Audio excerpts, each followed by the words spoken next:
It is, man. It is your boy West Coast, and we is live in the building, man. Hey, you guys know it's Tuesday. It ain't. It's Taco Tuesday, and then we got this Taco Tuesday. You guys already know we got the four amigos.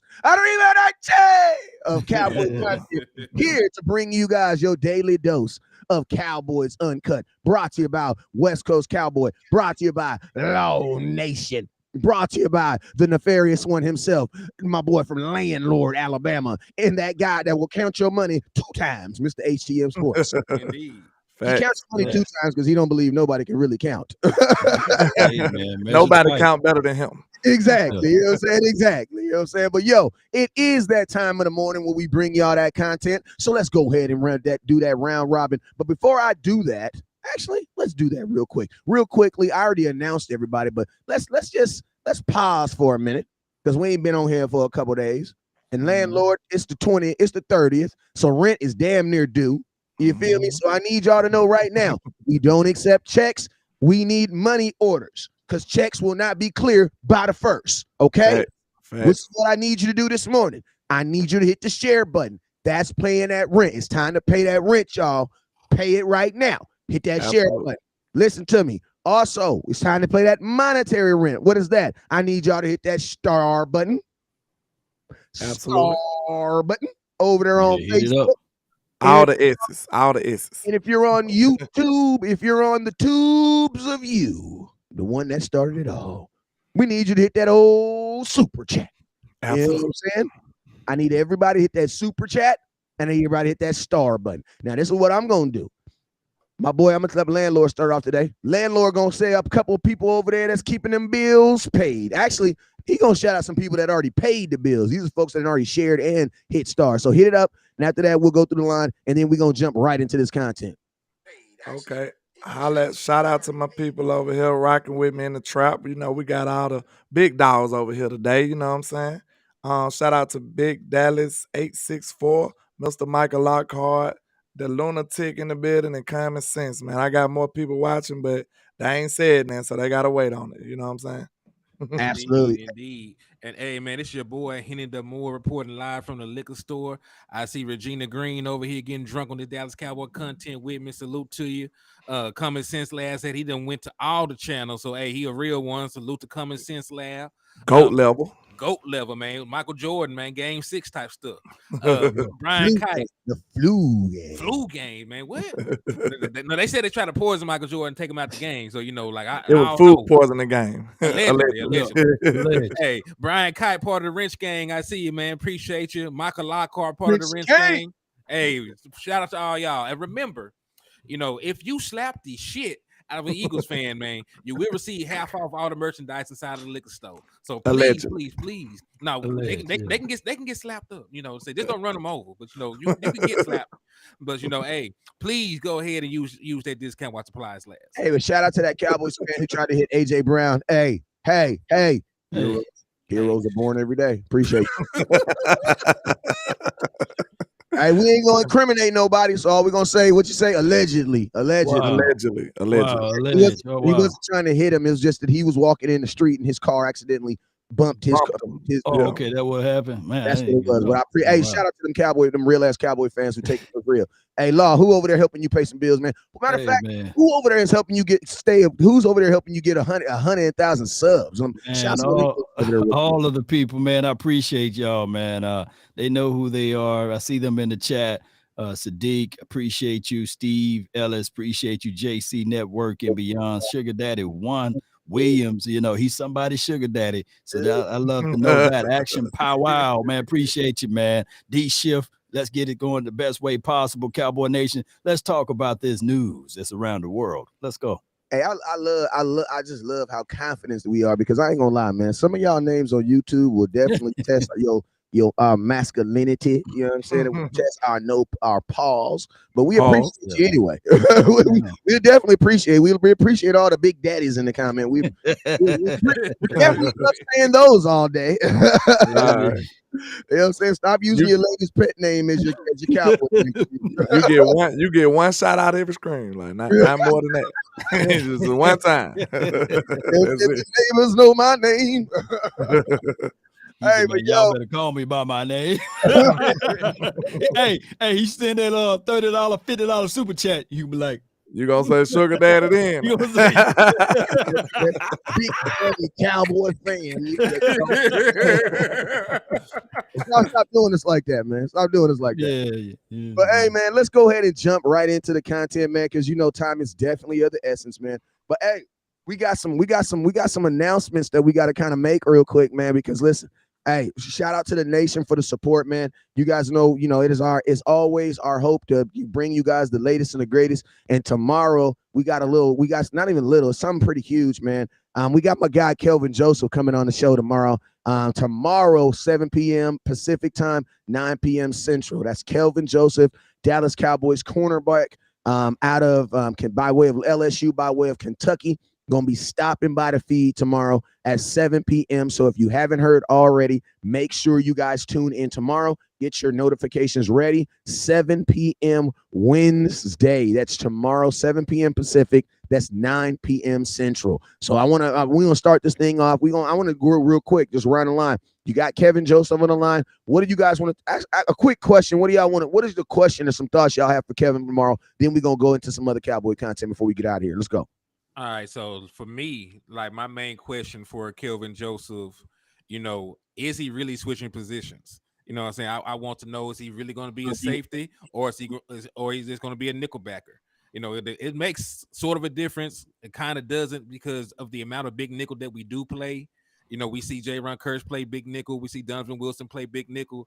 So, it might just be, a little vague, but, I'm really, looking forward to asking him, where does he see himself, in this lineup? Does he think a position change will help him if he is changing positions? Just different things like that. Okay. Go ahead, my boy landlord, and you wrap it up for us. Yeah, of course. I just want to see like Henry said, basically, is this gonna be like a versatile thing? Is he gonna be playing here and there or everywhere? Is he gonna be having a defined role in his defense? Or it's like, I want to see if he's trying to man this slot corner position, or is he going to translate all the way to safety? Because I seen some of the reps, they said on the reports I was reading, said he was getting most of the work at slot corner. So he did see some time at safety, but he still was getting majority of the work at slot corner. So hopefully that transition help him out and he can blossom into the player we hope he will be the whole time.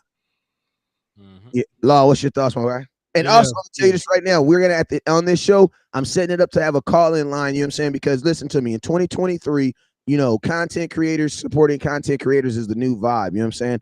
And what I've noticed is, you'll have, we did a great interview with my boy Jalen Tolbert, and we had some excellent points that came out of there, man. And what I noticed is this, we have the major networks that really didn't show no love, but then we have the underground bosses. That's what, the underground bosses of Cowboy content, you know what I'm saying? The Collegios, you know what I'm saying? The Micah Corleones, you know what I'm saying? The Cowboy content that really moved the nation, who really jumped on that and really supported us, the Law Nations, the Boss Cowboys. So this is what we're going to do, man. Tomorrow at 7, I'm also going to be building in a time, as long as I can get my call-in line working. Worst case scenario, I'll just give y'all the link and y'all just link in. I ain't even tripping. But we're going to have a time where, content creators who've supported like Law Nation, J Tuck, Boss Cowboy, a couple other guys who have really, really put some monetary gain behind what we're doing over here, to have some time too. Because I'm going to tell you this right now, we are big enough where I'm not saying we don't need the 4 network, but as long as we got guys like Law and Boss on our side, bro, we don't need them dudes. We don't need them dudes. We definitely, man, and independently, we can throw our numbers around, and it works with the big dogs all day. I can literally say, hey, we did 4 million views last month. So major networks can't walk around like we do. You know what I'm saying? So we new media, and we can say whatever we want to say over here, respectfully with what we're saying. So with all of that being said, it's good. It's good stuff that I know for sure of what we're doing is growing at a good level, respectful level, because we ain't sitting out here cheating the system. We work in the system. Ain't that right, landlord? Ain't that right, ATL? Ain't that right, West Coast? You know what I'm saying? You know what I'm saying?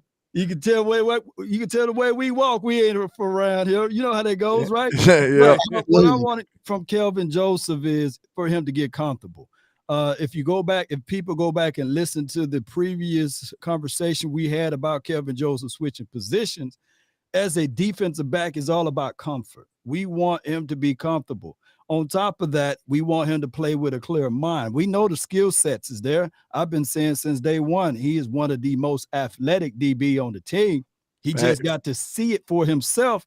And if he got to get switched to safety spot, there's nothing wrong with that. The Honey Badger, the dude from LSU, the previous school that he went to before he went to Kentucky, he played on the outside, but they switched him down inside. There's nothing wrong with that.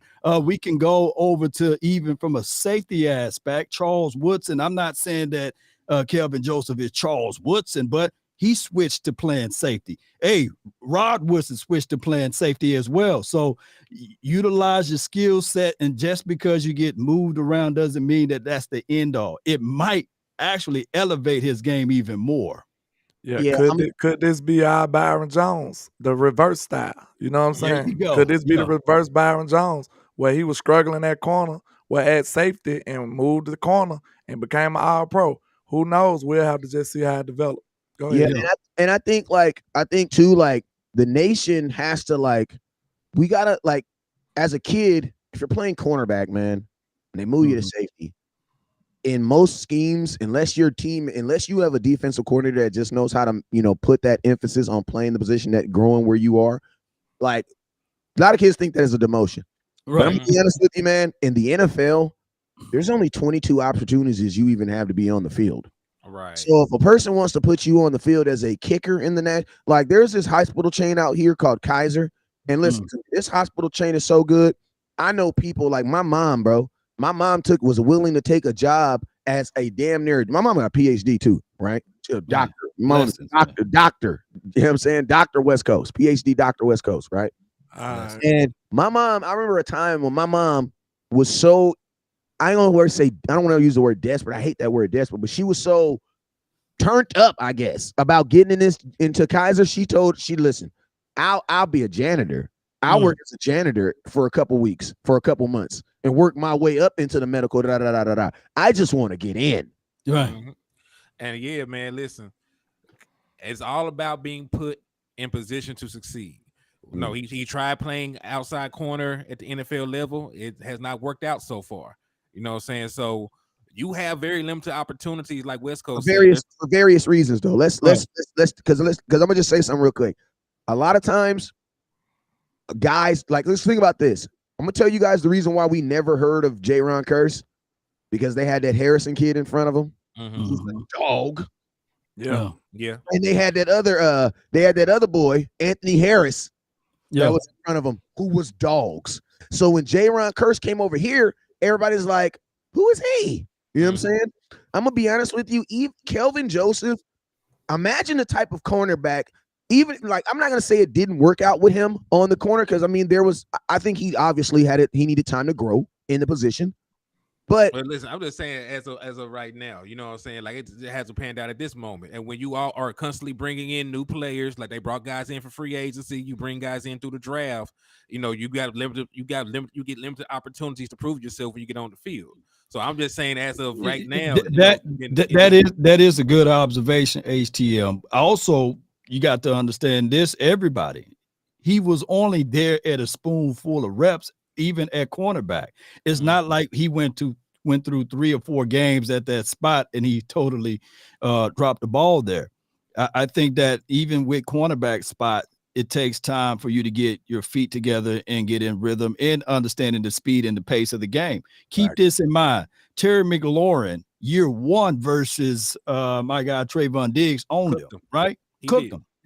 And as a wide receiver landlord, you know about that. Once you get over that, once you make sure you own that person, you're going to rub it all in their face until they stop you. So Trayvon Diggs was able and awarded to get that chance back on him. And I don't think that he even got close to dominating Trayvon Diggs ever again. No, never did. I guess that's part of the thing too. Like you said, it was very limited amount of snaps that he got to play, but they've already addressed cornerback 2 with Stephon Gilmore. We've seen the emergence of Deron Bland. So, you know, there's guys that, you know, you can almost pencil in to get some snaps at cornerback. So, you know, I think he'll have a better chance at safety. I just know he right about that though, as far as like the limitations he had at corner. Of course, he didn't had a best showing when he did get his opportunities, but I think we do need to give a little grace, man. We got to be honest. We've been dealing with Anthony Brown for years, so we've been seeing him get cooked left and right. He did do decently at times too. I don't want people to think that we just, you know, dogging him out, because Anthony Brown gave us some quality years too. But at the same time, we've been dealing with his struggles and his learning curve as well. So I think you do got to give players like Kelvin Joseph that kind of grace, especially when he ain't had a whole lot of reps in his league. You know what I'm saying? So I think we do got to take that into perspective as well. And I'm gonna tell you though, this is the point I was trying to make with Kelvin Joseph is this. I think the worst thing that's happened to Kelvin Joseph is Trevon Diggs, bro. Like you got probably Deron Bland. No, Deron Bland might be the worst. Before that, yeah. No. Okay. Not even Deron Bland. I mean, not even Deron Bland, because Deron Bland's only played 1 year in the NFL. You know what I'm saying? That Deron Bland, no offense, but he could literally just follow. He could literally just go back to being a 5th round pick. You know what I'm saying? And if Deron Bland doesn't get an interception this year, he's still fine. Because you're a 5th round pick, he wasn't even supposed to be playing right now. Yeah, the levels of expectation. But go ahead. Exactly. That's what I'm saying. Like, Kelvin Joseph comes into a situation where you have Trevon Diggs, who's drafted in the same situation as you, 2nd round pick, same round. So it's like the expectations from fans is Trevon Diggs. Now, I'm gonna be honest with you. Trevon Diggs was not ready to start his rookie year. And I'm gonna tell you this right now. Anthony Brown was not ready to start his rookie year. Hey, let him know how he got his rookie year. How he got that starting spot too. Anthony Brown. Year. You know, I'm talking about Trevon Diggs. Listen to me. Listen, I don't want to say listen. The word I try to stay away from synonyms like decent, because when you say decent and okay and good, it doesn't give you a real longitude of what it really was. You know what I'm saying? Representation. Right. Exactly. So that's let's just, and I'm gonna keep it real with you guys. I made a ton of content about being upset about the Dallas Cowboys starting Trevon Diggs his rookie year, because I just did not feel that. I don't feel that any cornerback, especially drafted in the 2nd round, unless they actually show you is ready to start on the outside. You know I didn't feel like Trey was a 2nd rounder though. I thought it was a steal. I felt like he was a 1st round. He was first round, but I'm gonna tell you that's why I went looking at it like a 2nd round to play. I'm looking at it when we drafted stuff. I mean, Trevon Diggs, bro. I got the hollering in my car. I was like, man, that's a steal, bro. I don't think people realize that. So when we gave him the opportunity, I'm like, he deserved it. That's what I was thinking. Well, what happened? He did not play like he didn't play like no first. But our whole defense was terrible though, Wiz. Yes, but we're not. Listen to me. We're not talking about the entire defense. We're talking about cornerbacks. The Trevon Diggs cornerback rookie year. We can't look at the entire defense. We got to look at them 6 touchdowns he gave up. You know what I'm saying? And that's what I'm saying. We put this frame on Kelvin Joseph because of expectations from other guys. Think about this. Trevon Diggs came to the same bad defense. Kelvin Joseph came to the same bad defense. You know what I'm saying? And on top of that, the other example I was using too is you have the expectations of another guy that's playing well. And on top of that, you have to then play yourself out of the room. I'm not trying to make any excuses for Kelvin, but I will say this. The thing that he did excel in, that he did have opportunity to excel in, special teams. You know what I'm saying? That's why I say for the special teams aspect is what allows you to not necessarily say give up, because I don't think you should ever be giving up on a 2nd round pick unless you tell me that you were expecting him to play in the 1st or 2 rounds. I mean, the 1st or 2 years. That's why I say there has to be a difference between Kelvin Joseph and Trevon Diggs, because like you guys were saying, Trevon Diggs was viewed as a steal. Kelvin Joseph was not viewed that way. And it's because of course, the surrounding people that was available at the time. And think about this: you had the other kid. What's his name? That went to the Chargers. Asante. So you had him, and then you had the other guys that was around that pick. But when you look at Trevon Diggs, of course, we had, when we were doing our draft analysis, we had him right up there. Well, I had him above AJ Terrell, right? I did too. So for the Cowboys getting them in the 2nd round and AJ Terrell going before even CeeDee Lamb, I believe, right? It was a good for us. It was a plus for us, you know. Exactly. Hey, shout out to Ray Moore. I think this dope right here. He said, when we come together, our new name should be New Media. That's dope. I like That's that. dope. That's dope. Shout out to you, sir. I think Boss, I ain't gonna lie. Hey, shout out to my boy Christian Lowe. I think with the $5 super chat, I think Boss already came up with a name. He calling it the Cowboys Universe. What do you say? Cowboys DC Universe. DC Universe. And I ain't gonna lie. I ain't gonna lie. That does kind of sound dope. I ain't gonna lie. That is dope. I ain't gonna lie. I did. It does sound kind of fire. I ain't gonna lie. I think he said Tuck came up with it. I don't know. One of them. It's between him and Tuck. Tuck is the one that got me on Marvel, so I would not be surprised if it was Tuck that came up, because that sounds like some Tuck does. Tuck is we got some creative guys in this space. We do, man. We do got some creative guys. A movie will come out with Tuck, and he'll go see it before his kids do. I love Tuck. No doubt, man. Oh, and keep in mind the reason why Trayvon Diggs started too, because remember that Cheeto Woozier? He got hurt. Oh, okay. So injury. You know, reason why Deron Bland got a chance. Oh, you remember Jordan Lewis got hurt? Oh, okay. Yeah. And that was a good one. But like one thing I do want to say about Kelvin before we move on, you gotta say this is a guy that's really trying his best though. Cause he could have went and just tucked his tail when they put him on special team. This is a second round pick. This is a pride thing, bro. Like if you ain't never played football, like, man, it's certain things the coach tell you to do. You might have a little frown on your face, but you got to know, like, man, I gonna do it for the team. Kelvin went out there and played like a dog in special team.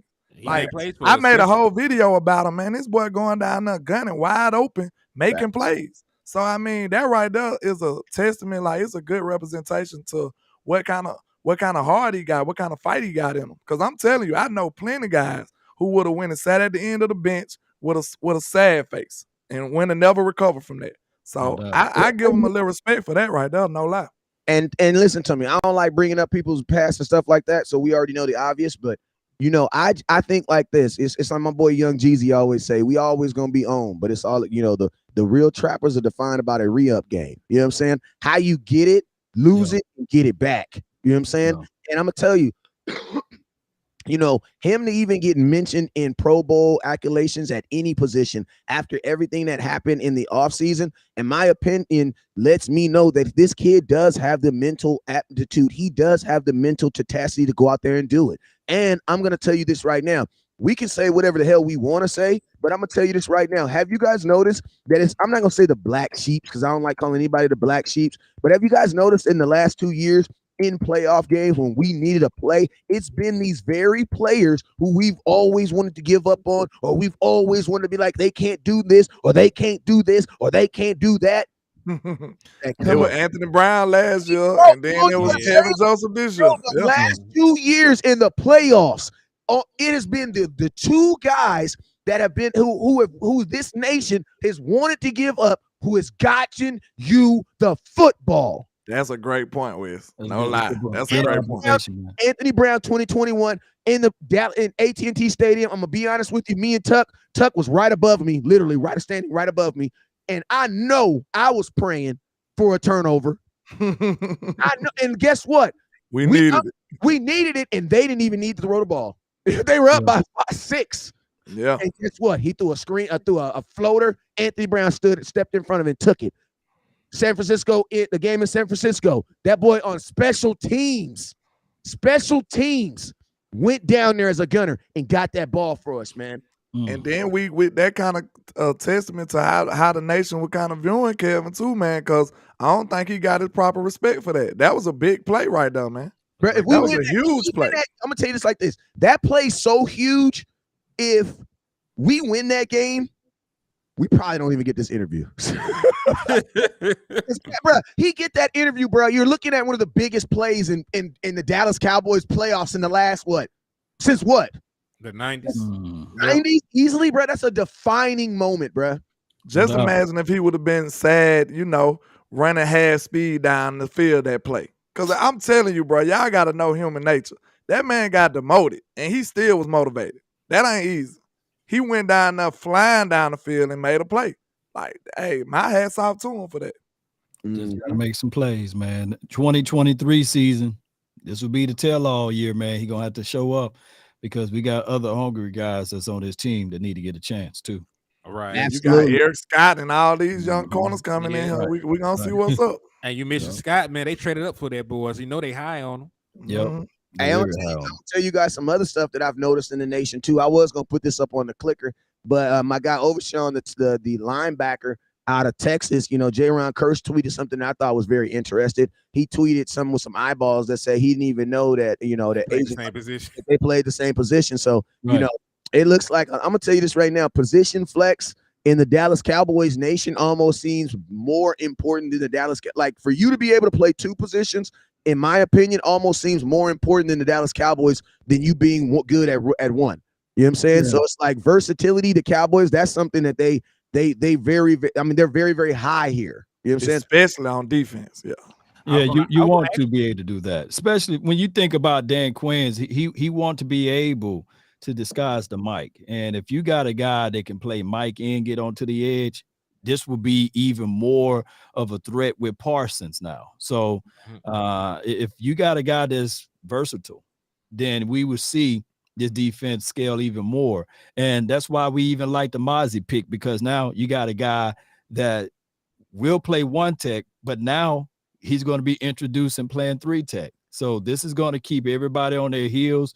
If you got multiple guys that can play multiple roles up on front and on linebacker and on safety, those three levels, man, that's good. Yeah. Yeah. And you do see that a lot, man, especially with a guy like Overshawn. He has a safety background, play primarily linebacker at Texas.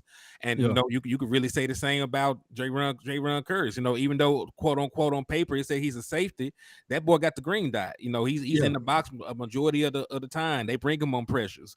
Same with Donovan Wilson. That man had 5 sacks last year. So it's all about moving around these guys along the defense. And the way that I usually try and picture it is like Dan Quinn is a chess player, and all the guys are chess pieces on the board. That he gets to move around. You might be a pawn on this play, you might be the king on the next. You know what I'm saying? So it's just really about the versatility of the defense, being able to have multiple fronts and looks. But I like it, man. A lot of these guys are fast, long, athletic. So I don't really see an issue with position flex, especially now since they, in my opinion, have gotten the defensive tackle position correct. They kept Hankins. They brought in Micah Smith, and you're going to be small, right there behind it. You can't be small up front too. So I think they did everything they needed to do to make this something that's that can last. That something can be last and be effective. I love the versatility, like you said. Like, I feel like most of the times you can get away with the smaller linebackers and Jaron Kearse and Donovan Wilson them, but I feel like we really get that ideology tested when we go up against the running teams. Most teams ain't running. You know what I'm saying? But now I feel like he addressed that with Micah Smith.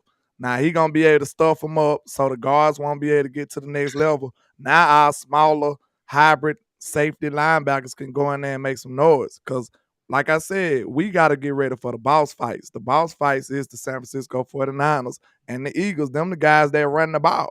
Most of the NFL throwing the ball most of the time. So people like Jaron Kearse and Donovan Wilson, they good in that area because they covering. No, but when it comes to like smashing mouth running the football, which we probably won't see until playoff time, you know what I'm saying? That's what we be mad at because we don't have the we don't be able to match wits with some of these guys. But I think Dan Quinn, with adding Micah Smith, I think we didn't really kind of address that issue now. Yeah, and I wanna put up a quote real quick from my boy Mozzie. If you can read that, who can see it real quick? If you can see it, read it real quick. Can everybody see that quote real quick? Yeah, I can see it. It says a lot of people talk about my pass rushing from college, but I never had a pass rush plan. We're gonna get a plan and see what I can do. I was a run stopper at Michigan, and if we were gonna win a game, it was gonna have to stop the run. Pause. That's what. Listen, Law. Law. Focus on. No, Law. Wait, come out, Law. You ain't been to, obviously you ain't been to my pastor's church. Because I'm gonna tell you this right now.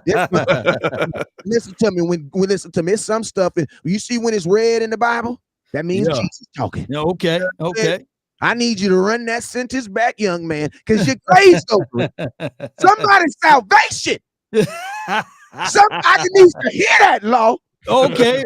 So you want me to rev it up just a little bit, huh? You know, I know he helped Joshua fit the battle of Jericho. He helped get off the island. Yes. Can I get an amen in the church? Amen. A run stopper. You know what I'm saying? That's what Somebody hit the organ, you know? please.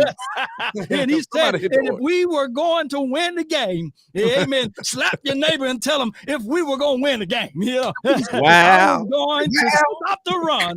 That's what I was focused on. Can I get an amen? You know? Amen. Preach it, Pastor. Preach. Wow. Now, this is Deacon West Coast. I appreciate you, Pastor Law. Ushers, go ahead and get them buckets floating. Appreciate you, get them going. Right? Pump that collection plate out there. The doors of the church are open. oh my God! Hey, bro. Hey, R.I.P. Reverend Dunwood, man. R.I.P. Reverend. R.I.P. You know, Henny, you a fool for that, bro. He said, "The church of the doors are open." You a fool for that. R.I.P. Reverend Dunwood. Hey, man, listen to me. There's some stuff that's just so good, bro. You gotta say it over, bro. When a player says this, man, listen to me. As a coach, I hear a player at any position say this. You know what I say? He understands it, bro. Yeah. He says, if we were gonna win a game, there is no we. I thought football was a team sport. There's no we. I was gonna have to stop the run. Bro, I love he understood the assignment, like the young people say. Bro. I love he understood the assignment. Yeah. And if we going to win games down in the playoff, we need to stop the run. And he needs to stop the run.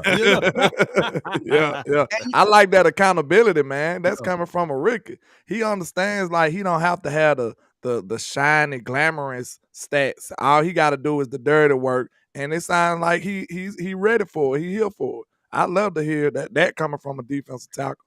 Like, he know what he need to be doing. Yeah, and I'm gonna tell you this right here. You know, when I hear a defensive tackle saying he wants to stop the run, that's just like me hearing a fullback say he want to blow people up, right? You want to block folks. Yeah. Listen to me. If my fullback's talking about scoring touchdowns, running the ball, bro, you're not my fullback. I'm sorry. You're running back. You're running back. Just go try it. Yes, just go try it. Because listen to me. My fullback is probably going to get one carry a year, and that's going to be that thank you carry in game 17 when I give you a free touchdown. That's it. Other than that, you're running into people. Blowing folks off the ball. Folks off the ball. Because a lot of people, when you hear like running backs, you hear all of that. But even if we go all the way back to 2016, you know, and you think about the person who did all of the dirty work so that Ezekiel Elliott can eat. Keith Smith, man, he was like, hey, I'm a linebacker, but I'm going to play fullback and I'm going to knock somebody out. I'm looking for someone to hit. It's these small, subtle things that goes a long way, Cowboy Nation. And when Mozzie said those things, we'll be looking for the results from what he said. Yes, and I'm going to tell you what I love about this is, because the one thing about it is we're all fathers on here, right? So when we come home and something's broke, I'm gonna tell you what we want. We want someone to take accountability of it, right? And it's like even the ladies gotta learn it sometime. Because the first time as soon as you walk in, you know who's the biggest title teller in the house. Wife, girlfriend. As soon as you get home, you telling all them kids, like, such and such was doing this, such and such was doing this. You know what I mean? And you know what I tell my kids? Hey, you see your mama, right?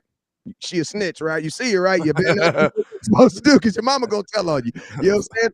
But the one thing I be looking for, or all of us be looking for when we come in the house as a man, is accountability. Somebody just tell me, hey, daddy, I broke your TV. You know my kids bad. They gonna team up and say nobody did it. So now I gotta get the belt. Now everybody I got to get the belt. But listen to me. I love the fact when you have a team and you have a team saying we have a problem, this is our fix. So oftenly we have had a problem with something and we haven't necessarily said this is what we're going to do to fix it. We've just kind of said we have a problem, or sometimes the Cowboys haven't even acknowledged it.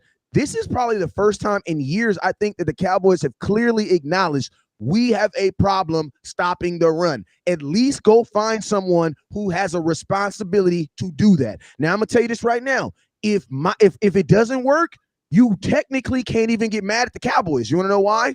Because, bro, They tried. They put a first round pick in trying. They tried now. They tried. Yeah, it should collectively work. And on top of that, boy, when we get up by 2 or 3 scores, it's over. You know what I'm saying? So it's gonna work even more. You remember Mr. Burns say, "Release the hounds. We're gonna release them hounds on them, boy." Yeah, because Mike and them coming. Because think about this, fellas. Our D tackles have really, none of our D tackles have ever been in a situation where they are now not like, because like teams have always been successfully been able to run the ball on us, right? So our defensive tackles have never really needed to worry about sacks because it was never really going to happen. Why? Because we need to stop the run. So that's a great point, what you were saying, like when we get up or when these teams can't stop the run, then guess what? Now a guy like Mozzie Smith's going to be even more effective now because now they're not even running the ball. You seen how happy Michael was when we drafted him. He know what time it is, what he man. Saying, no more quarterback sneaks. He said no more QB sneak, AJ. He called him out. He let him know. Yeah. Hey, I'm going to tell y'all something real quick because we talked about how being versatile is a dope thing, but I feel like Micah Parsons might have a disagreement with being versatile because I see him. It feels like the closer he gets to being eligible to get a contract, the less versatile he wants to be. You know what I'm saying? Kind of looks like Micah Parsons wants to be a defensive end. Doesn't sound like Mike. It doesn't. Everything that I've heard and seen on video camera, everything points to Micah Parsons is trying to run it up. He's trying to run the sack number up. What are y'all thoughts? The thing about it is he is a defensive end. I don't know why we doing this fantasy land. He is. They played him 700 plus snaps. Like whether you agree how they using him or not, if we talking about reality, where he played, I use this analogy. I said, if your son was getting played 700 plus snaps at defensive end and then only 100 at linebacker, what position would you tell your son he is? He's a defensive end. Like that's just the reality of the situation. Now, whether you agree with how DQ using him, that's neither here nor there. But in reality, he is a defensive end, basically. Right. Yep. And even if you consider him a linebacker, he's an outside linebacker. He ain't no middle. He an edge, wherever you want to classify these guys at. You know, you don't, a linebacker doesn't get 13 and a half sacks. If Micah Parsons was a guy, getting like 400, tackles a season or something crazy, then you could say he's a linebacker. But like this man is out there getting sacks, getting pressures. Matter of fact, if you go back and just look at his cumulative numbers, he has more sacks his first 2 years than DeMarcus Ware did. And we all know that DeMarcus Ware is the Dallas Cowboys all-time sack leader. So, I definitely think, it's all about semantics.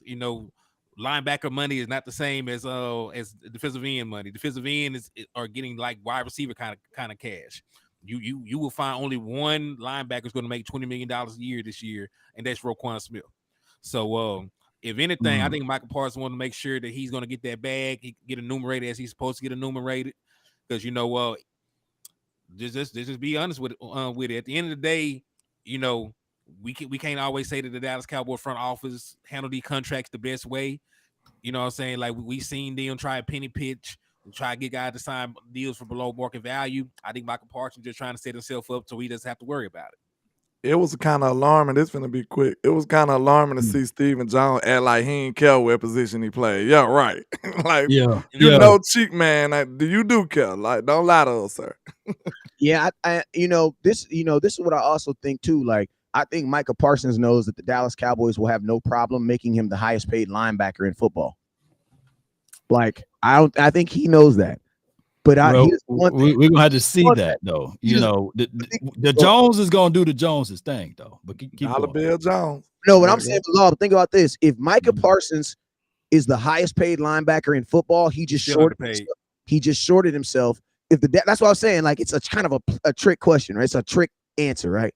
Micah, we're gonna make you the highest paid linebacker in football, but at the same time, you're not even going to be a top 5 paid defensive end. Right. Did you see what they projecting? I think they projecting Bosa to be the first defensive player to make over 30. And then they saying that Michael would be around like 32. So hey, I hope they know what I'm saying? It matters if he's gonna be a defensive end or not. It does. And Michael don't play no type of linebacker. None. Yeah, none. Like 100 snaps. What is that? Barely 100 snaps. Yeah, and so then I can't wait to see how all of this stuff works out, man. But You know, they still got to fry the Diggs situation before you get to Parsons. You still got to pay Lamb. I think you still have to pay, believe it or not, Terrence Steele. Now, Parsons, trust me, you know, when I think of Parsons, I do think of this. Let's go, man.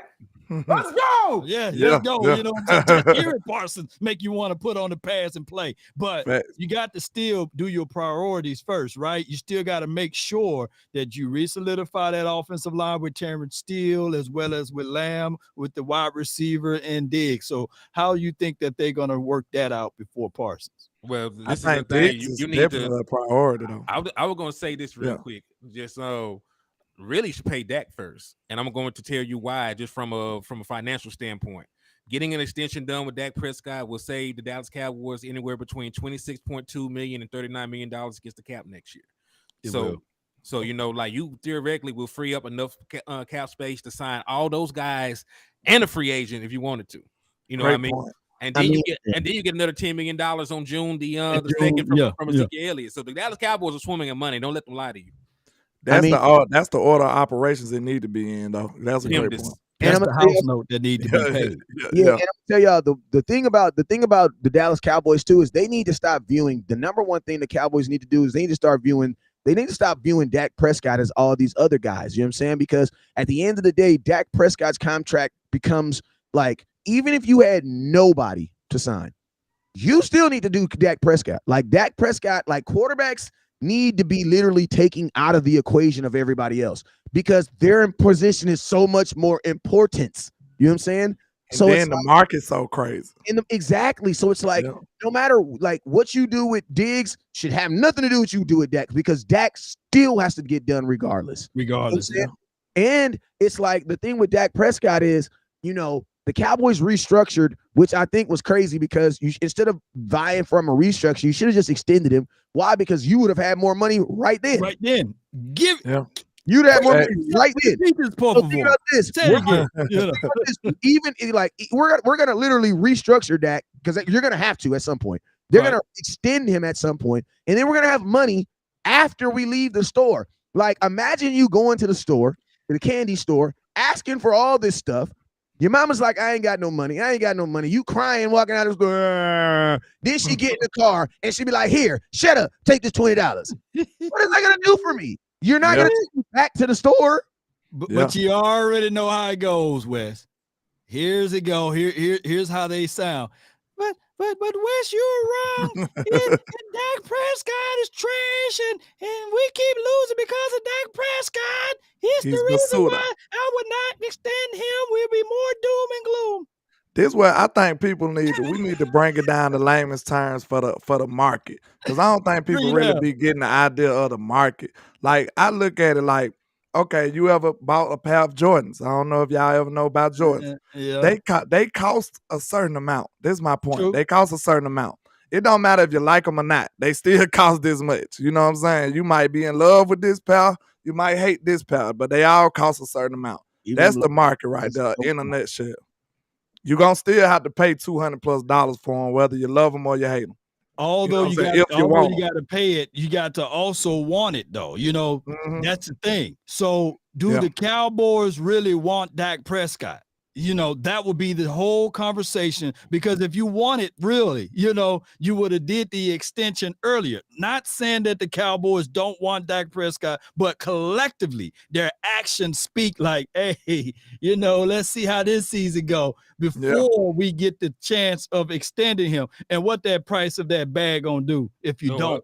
Go up. It's just digging ourselves an even worse hole, though. And it seems like they ain't learned their lesson from, because betting against Dak, that was my argument. I said, why don't you bet with your quarterback for once?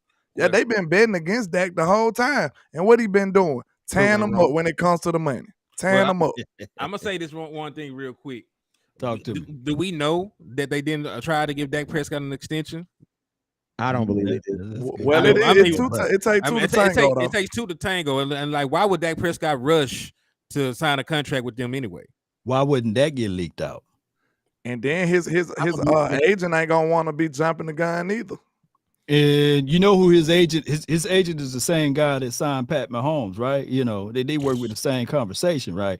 Mm-hmm. So they got a reputation to uphold when it comes to that money. Like, and the agents they pretty much make the market when you think about it. Cause like they want to make sure they get top dollar. They want that to be their selling point. I got Dak Prescott this much. You know what I'm saying? That's how they want to sell the other players. I'll keep it real. I don't believe the Cowboys offered him an extension. One, because I could tell the disappointment when Dak. I remember there was a conversation at Dak Prescott, and they were talking about his restructure, and they were like, it could be one of those things we just wake up and it's just done. The reason why I believe that they didn't offer him an extension, because you got to remember, to extend someone, I got to call your agent. To restructure, I got to call my lawyer. You know what I'm saying? Yeah, that's a great point. If an extension, I have to get you to agree with me. You know what I'm saying? And a restructure, I don't got to get you to agree with it. It's already in your contract. I just call my lawyer and say, hey, paragraph 6, we're going to go ahead and do that. Then you'll get a memo. You'll get an email from me saying you've been restructured. Hey, the restructure is me moving my money to this account, to that account. It ain't got nothing to do with you. Exactly. It ain't got nothing to do with you. And I'm going to tell you this right here. I think after the Dallas Cowboys, have you guys noticed when the Dallas Cowboys have these contract negotiations that don't necessarily go their way, they're less inclined to work with those players again, bro.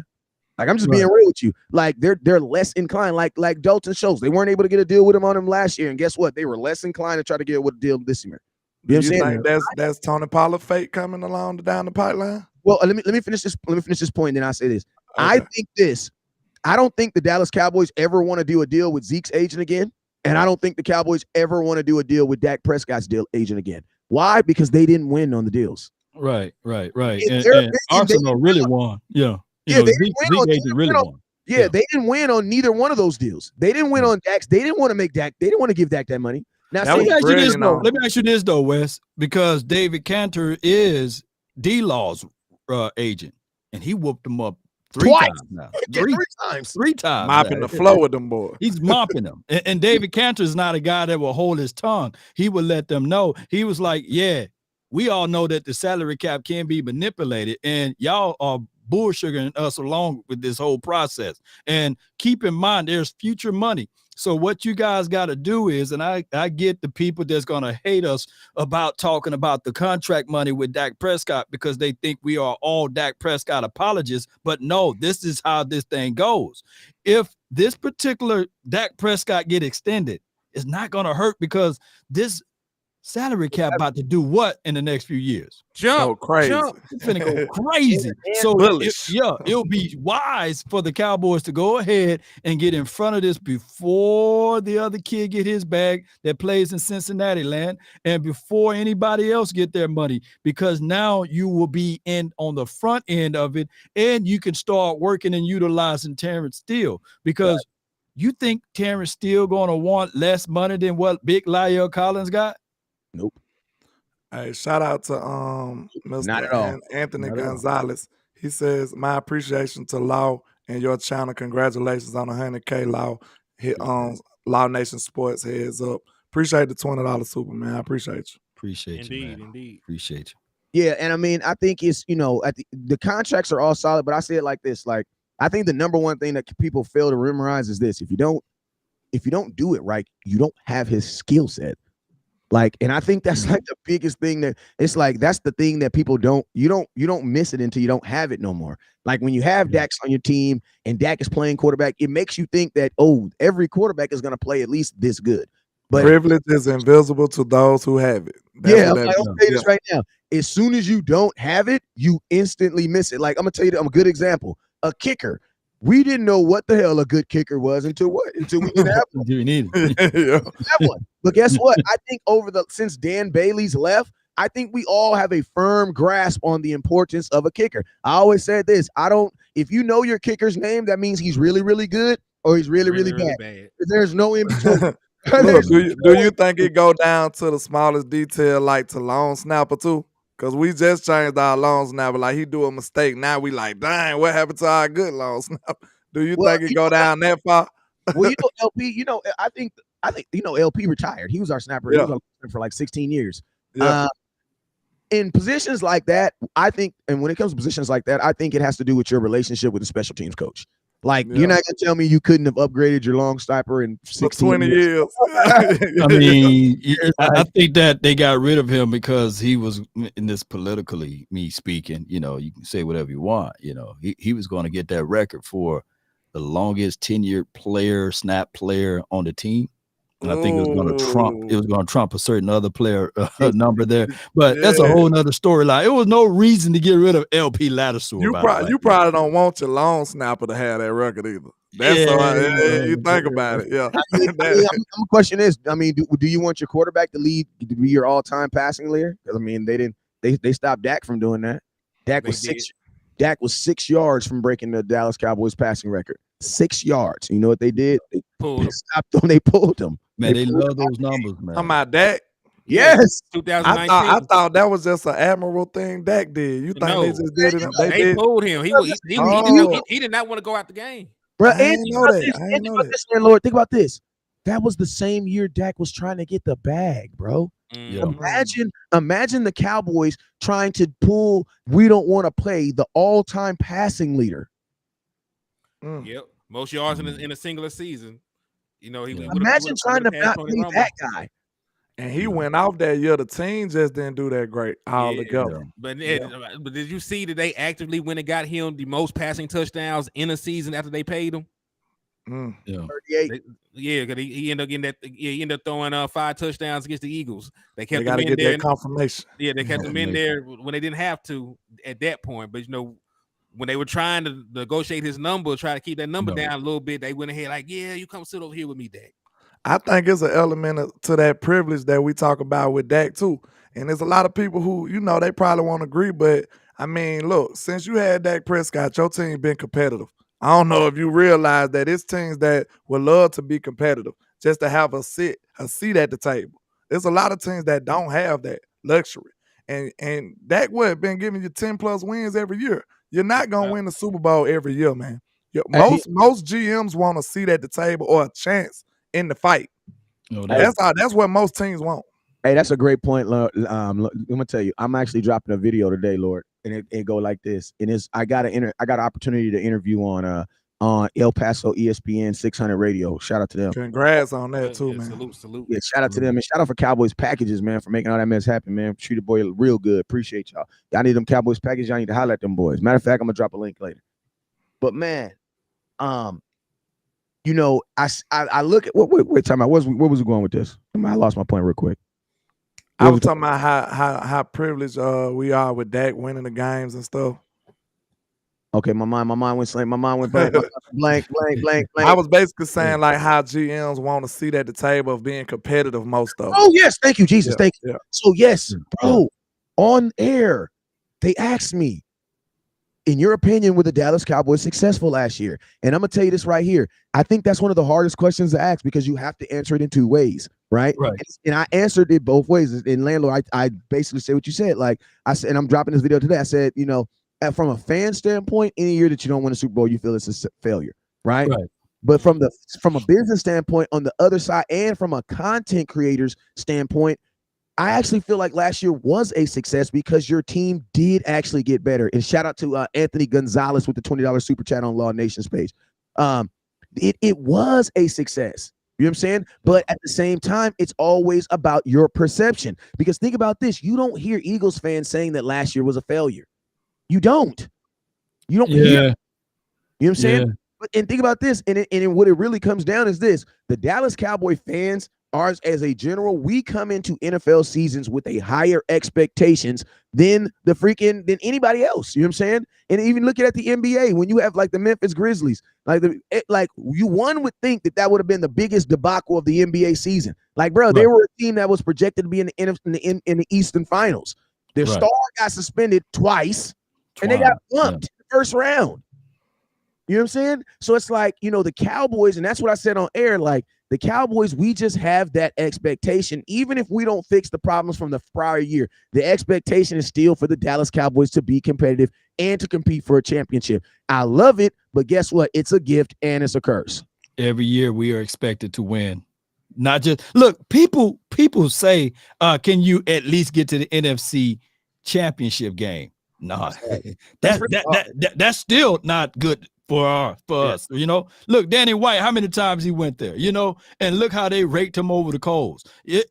Look at Aaron Rodgers. Super Bowl, got rid of his still Super Bowl or bust. Those are levels of expectations. You know, now granted, in my lifespan, I don't know what it feels like to go to the Super Bowl and lose, you know, but I would tell you that what the Eagles been doing and talking about, yeah, they still happy because their team made it to the Super Bowl to ultimately lose and try to put that in our face. Nah, that is not considered a success story. That's still a failure, even if they made it all the way to the top. And I've been trying to tell them that, look, just because their quarterback made it, that doesn't mean that he's promised to go back. Look, man, they haven't done it. Like the last couple quarterbacks that lost their Super Bowl debut have not went back. Yeah, and he didn't make it. His team made it. Yeah. So you guys are right on the money with that, you know. So what's that chart? Did you have it HTM on the teams that made it to the Super Bowl, the first debut and never made it back?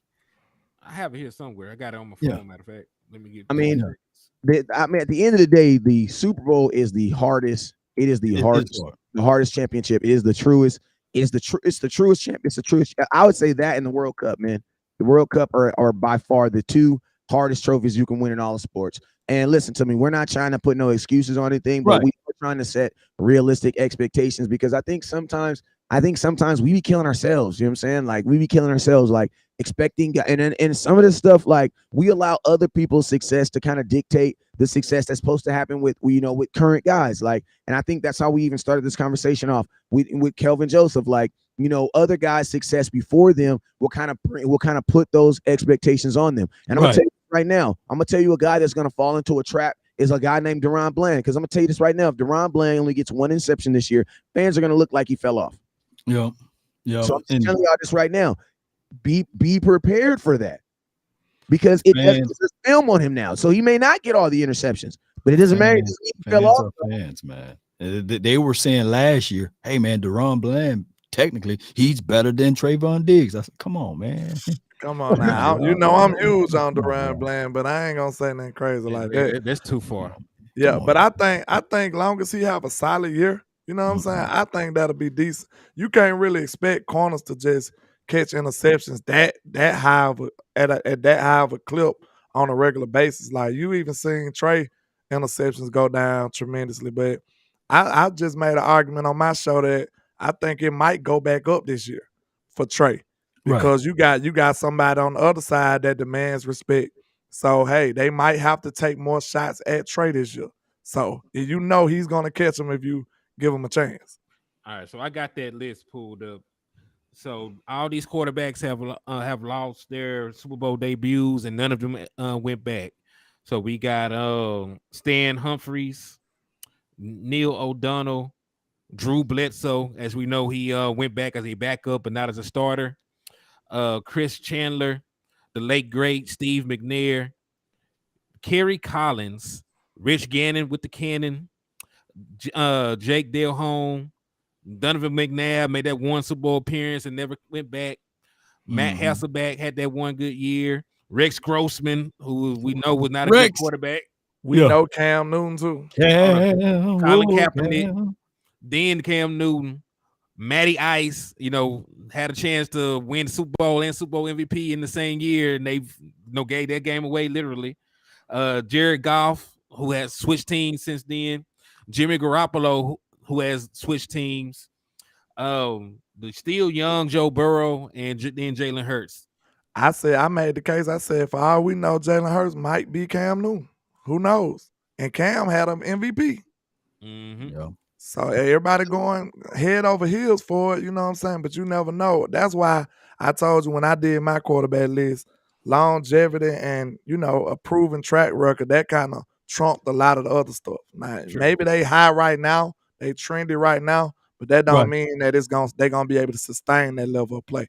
Consistency makes good quarterbacks. Yeah. Yeah.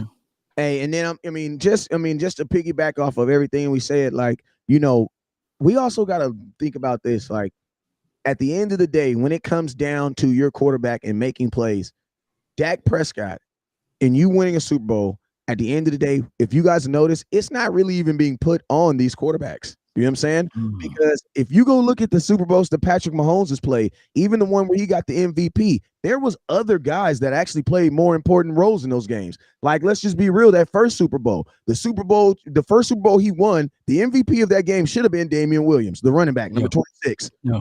You know football, because that boy went off. That boy did. That boy.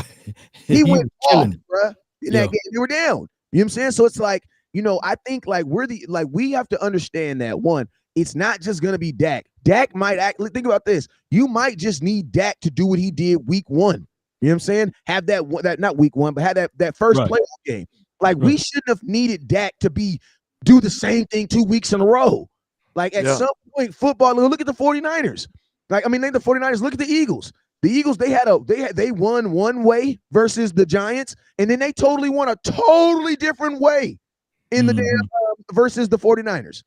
And it's like, that's what it's about. And to be honest with you guys, that's what, like, this weekend, and I ain't gonna put too much stuff out there, but this weekend I was with, a couple of Dallas Cowboy players, and I'm gonna tell you this right now. The offensive player that I was hanging out with, the guy who's gonna be on the show sometime next week, they were extremely excited about the departure of Kellen Moore. Right. And I'm telling you guys why. Because of that, what I just said right now, man. Because of what I just said right now. The mindset of going into games, man, we're going to do whatever we got to do to win a game. To win the game, man. And I'm going to love it. I'm going to love it because going into this, could we go into the postseason? It would not be, hey, this offensive coordinator is going for an interview, or this coach on the offensive side is going to be interviewing for X, Y, and Z. They're going to be locked in and focus in on winning the playoff game. They're not going to be pulled this way and that way. And it's going to be all about this offense moving efficient and also quickly.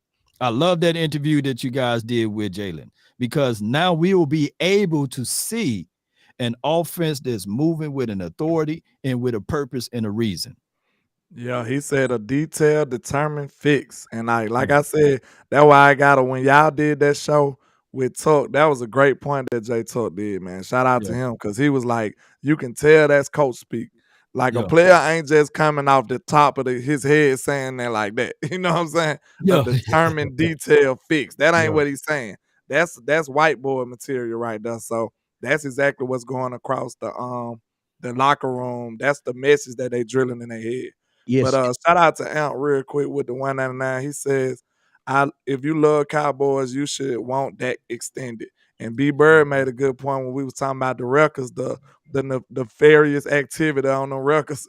He said they brought Win back to break Dez touchdown record. Ugh. And if I'm not mistaken, I don't think he even broke it, because he ended up breaking the record as an Oakland Raider.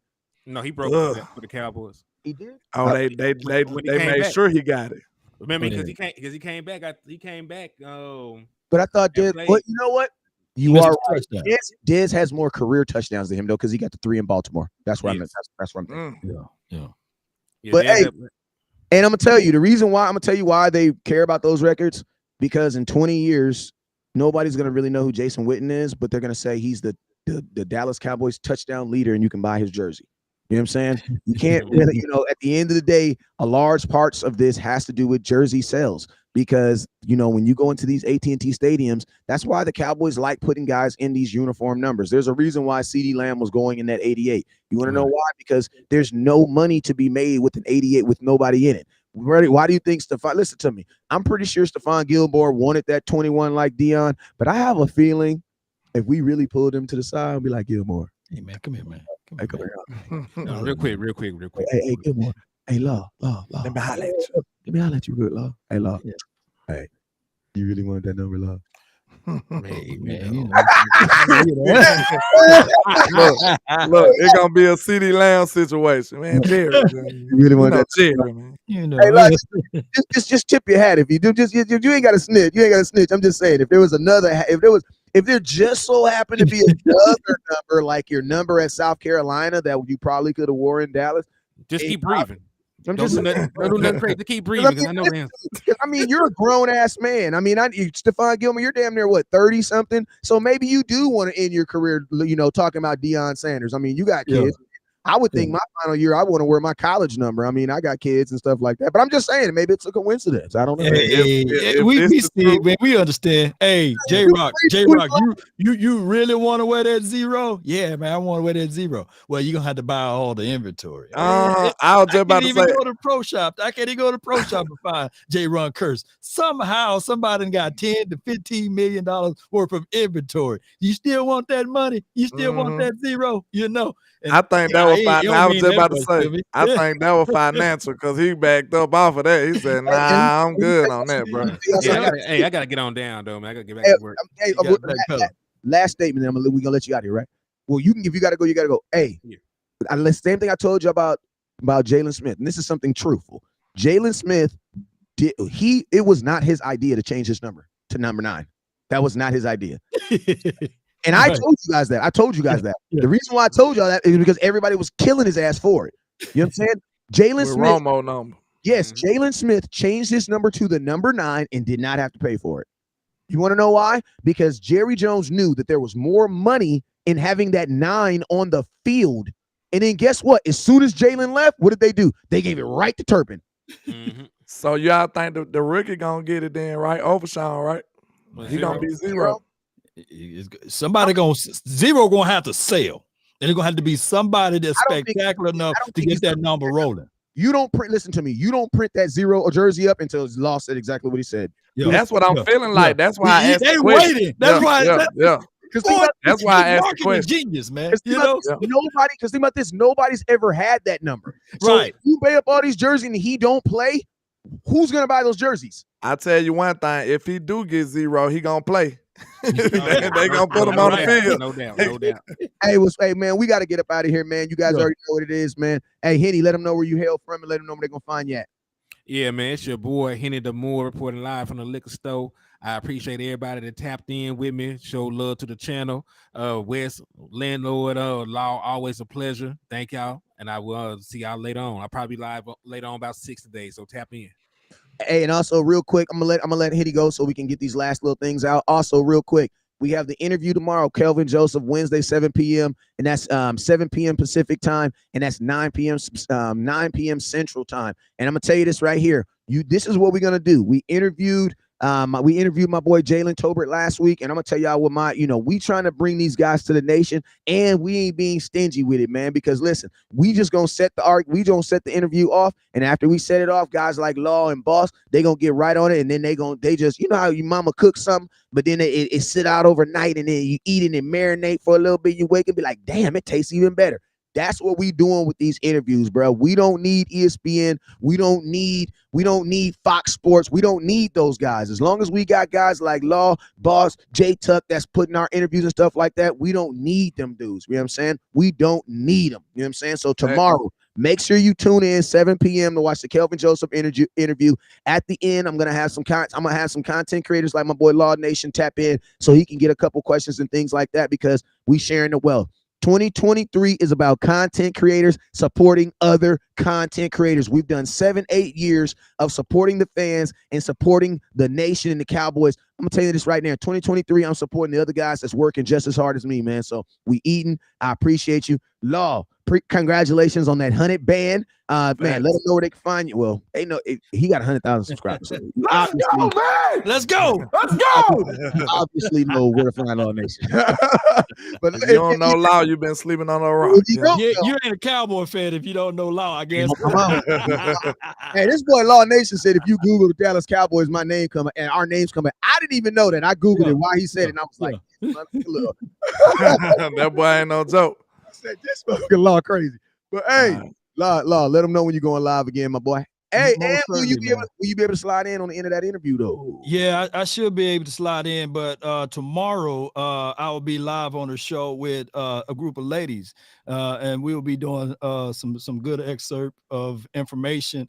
And the name of their podcast is Bitches Love Bitches Talk Sports Too, or Bitches Love Sports Too. I love their platform. I can't believe I messed up their name like You want that. to know why? Because You know?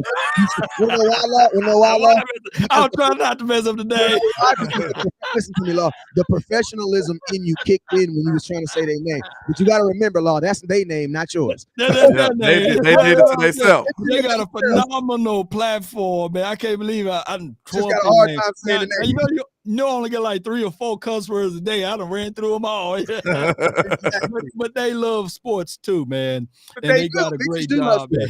You know, so tomorrow I'll be doing that as well as I jump in on the tail end with y'all, man. I ain't saying, look, the thoughts of West Coast and Law Nation do not reflect the thoughts of Landlord. What you need to do, Law, what you need to do with your creative ass is you need to let them say their name, right? And then just use it as a voice drop. That's exactly what I would do, you know. You be like, you gonna tell you why I love cowboy women? Because, and then you drop it. Bitches love cowboy talk to I did not say it. Bitches love sports too. That's why. All right. Yes, sir. All right, that's nefarious though, man. We keep going. Very nefarious. Hell. But yeah, man, I go by Landlord from Alabama with the same handle on all social media. I'll probably be live tomorrow, you know, at 11 Central Time. That's around the normal time I go live. So y'all come through and holler at your boy in the Trap House. So shout out to everybody that support. I forgot. Super Friends tonight, man. It's going to be me, Louis T, Lord Brunson, and Bad Dog, man. So y'all represent Cowboy Nation. Y'all come on out and watch me whoop up on the NFC East boys over there. Yeah, and I'm going to tell y'all something real quick. Whenever y'all see a Cowboy content creator and he's doing a show versus other teams, bro, y'all listen to me. We got to show out. Bro. Like, we got to show out on the ops, man. We got to pull up. Bruh, listen to me. If he got 412 and they got 413, I need 2 of y'all to watch that show so we can have that 415. Right. Come on, we got to win every little battle, because every little battle, they listen to me. They be looking at the content like, oh yeah, we got more people watching. Right. It's competitive now. It's competitive. Yeah. Because technically the Eagles' history started in 2017. Right. That's all they go to. That's all they're gonna talk about. They use selective history. Even though it took them 57 or 52 years to win a Super Bowl. This is the last thing I'm gonna say about the Eagles in this show, and then we out of here. I'm gonna tell you how lame the Eagles are. Have you guys noticed that ever since they won a Super Bowl, they don't talk about that corny ass championship they used to always talk about? Yeah, the 1930s. We won no, we do have a Super Bowl. It was 1930, but as soon as they won a Super Bowl, they don't talk about that championship anymore. You notice that? I'm gonna bring that up tonight, man. I'm just, you notice that? Like, what happened to those, man, when they had 3 teams in the league, man? You know, 1926, you know. They bragging on Super Bowl appearances over there. Bro, that Super Bowl ring ain't even got no diamonds in it, bro. They don't know what they're doing over there. They ain't even got no diamonds in it, bro. But hey, man, listen to me. We are officially 2 days away from the suck, and the suck is that June content. 2 days away from the suck. The suck is that June content all the way up to the start of training camp. I'm gonna tell you this right now. You guys need to find someone to watch, because it's about to get crazy in these Cowboys streets. You know what I'm saying? Absolutely. Jerry Jones about to go on vacation. Players about to go on vacation. It's going to get real slow around this piece. I'll tell you this right now. You need us more over these next 6 weeks, because some of y'all going to go crazy. Listen to me. We are officially 100 days away from the opening of kickoff. Think about this, fellas. In 100 days